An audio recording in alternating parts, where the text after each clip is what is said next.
Hello, class. This is Demetrius Wilson with Business Law. We are now on Chapter 7, Cybercrime. Obviously, that's something that's been very prevalent in today's news in terms of consumers, businesses, and even governments. Our learning objectives for this chapter, what distinguishes cybercrime from traditional crime? I think that's pretty obvious. It's the use of computer and, going through internet and things of that nature. How has the internet expanded opportunities for identity theft? It's so prevalent. Before, if you had everything was just paper documents, someone would actually have to come steal your paper documents as opposed to figuring out a way to hack into someone's security system via the internet. What are 3 reasons that cyber stalking may become maybe more commonplace than physical stalking? Because it's easy. It's easier to stalk more people. It's right there. It's convenient for these people. What are 3 major reasons the internet is conducive to juvenile cybercrime? Because also it's access. They have access to computers and cell phones, which are many computers.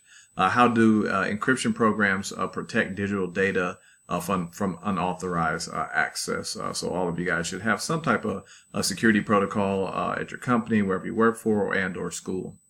Computer crime and the internet. So computer crime, a violation of criminal law that involves knowledge of computer technology for its perpetration, investigation, or prosecution. You have 3 categories. A computer is object of a crime.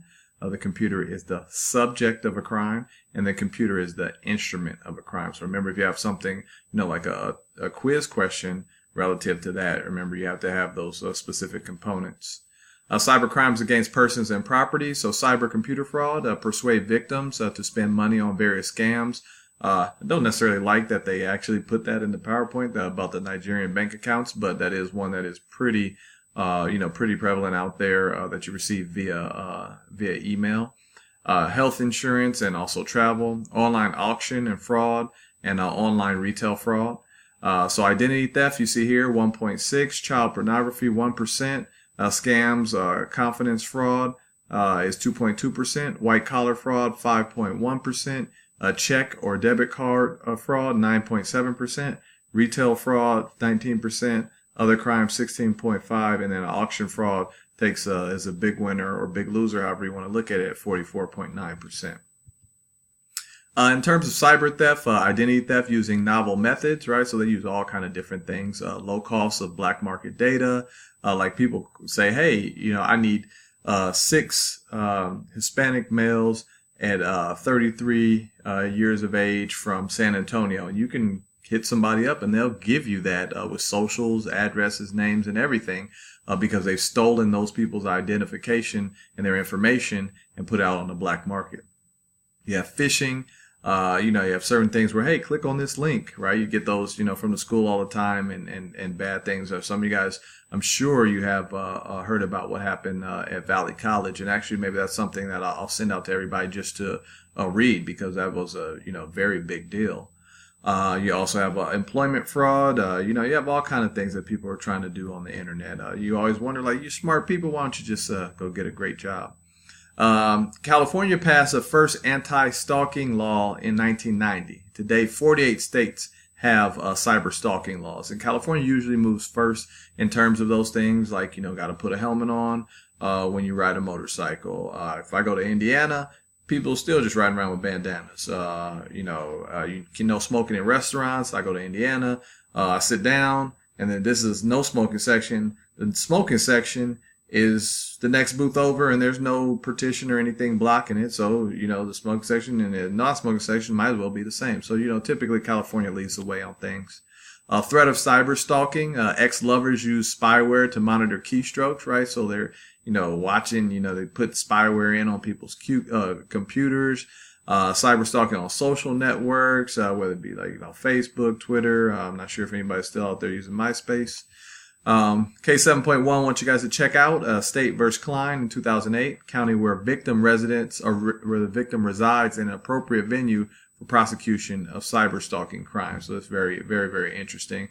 But yeah, cyber stalking is a big thing these days. It's just, convenient. If you're just a regular old stalker that doesn't deal with the internet, you'd be putting in a lot of work if you were stalking like more than one person, because that also is a full-time job. And, why don't you people find a regular job? Cyber crimes in the business world. So credit card crime on the web. Companies take risk in storing customers' private information online, like what happened with Target. They hack in, they get it, boom, now you're in trouble. Hackers, botnets, malware, viruses, and worms can send information from your computer to third-party networks. Juvenile cybercrime is an actual growing threat. And, these kids, they learn faster than adults. They have computers in their classrooms. They get these classes. There are more computer classes than when I was young. So they're learning how to do these things early, jailbreaking phones. They say, who's going to jailbreak? I'll take this 16-year-old and he'll do it. Hacking and cyber terrorism, two very bad things. Cyber terrorists are stealth hackers trying to exploit computers for maximum impact. Bring down world economies, trade centers, things of that nature. Logic bomb may quote unquote explode computers and online networks. Right? What would you do if Google just went down? Right? Just boop, Google's gone. Right? So many people would be so confused in terms of all the things that they use for email, for Google Docs, and things of that nature. In 2009, Chinese and Russians hacked into our electrical power grid, right, which is a big thing because that's the field in which I work in, leaving behind a botnet software that could hijack facilities. And think about that. If you shut down our electrical power facility, how much of an impact would that have if someone was attacking us? Pirating intellectual property online, right? So you think about the fact that, it's like they say on those things, they say pirating is not a victimless crime in terms of people copying DVDs, selling them to other people, because they know how to copy things, that are true versions of like a movie or a CD. The spread of spam, everybody gets so much spam. Emails that you really don't want. So it's unsolicited junk emails with ads, solicitation, and other messages. And so the big deal is that it's unsolicited, that you didn't ask for it.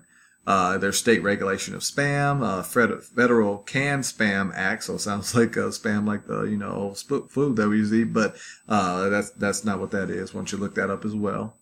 The U.S. Safe Web Act allows the FTC, or the Federal Trade Commission, to share information with foreign agencies investigating and prosecuting cyber crimes, provides ISPs with immunity from liability for supplying subscriber information to the Federal Trade Commission. So, no liability there because we're giving it to our government agencies. Cyber crimes against the community and also gambling in cyberspace, which is a big deal. Like, is it legal? Is it not legal? Legal confusion over online gambling. Can citizens of a state in which gambling is illegal, so let's just say gambling is illegal in California, place bets at online casinos located in another state, such as Las Vegas or country? That's the big debate. So with that, I want you to look up case 7.2, United States verse 6. What is that? Is that million? Yeah. That's $6,976,934.65. Plus interest deposited in the Royal Bank of Scotland International in 2009. The indictments were sufficiently related, you see the quotes, related to the civil forfeiture to apply the fugitive disentitlement statute. And Congress takes action, Unlawful Internet Gaming Enforcement Act of 2006. I want you to look that one up as well. So how do you fight cybercrime? Prosecuting cybercrimes, threshold questions of jurisdiction and venue, identification, right? So when you say jurisdiction and venue, because I was hacking in California, but I hacked everybody in Nebraska, where is the jurisdiction? Where is the actual venue going to take place? Identification of wrongdoers is difficult because they do not leave fingerprints or DNA. And Computer Fraud and Abuse Act was put into place. Private efforts to combat cybercrime. Encryption is good. Inexpensive security device requires a private and a public key. So, right, when you encrypt certain things, you send them over, and then somebody, unless they have that actual code that should come in a separate email, they won't be able to open it up. And that's it. So that was pretty fast for chapter 7. So I want you to make sure that you are watching the other supplemental videos. They're mostly about cyber crimes, which is very, very interesting, things that we should know about. I want you to make sure you take the quiz. I think it's about 10 questions. And make sure that if you didn't watch my video, I want you to go back and look at the PowerPoints. And if you missed something, go back and look at the PowerPoint because it's there as well. And that will be it for Chapter 7, with more than likely a test coming up in terms of Chapters 5, 6, 7, and 8 very soon. So that's it for me. I want you guys all to have a good day and a great week and do a great job. Thank you.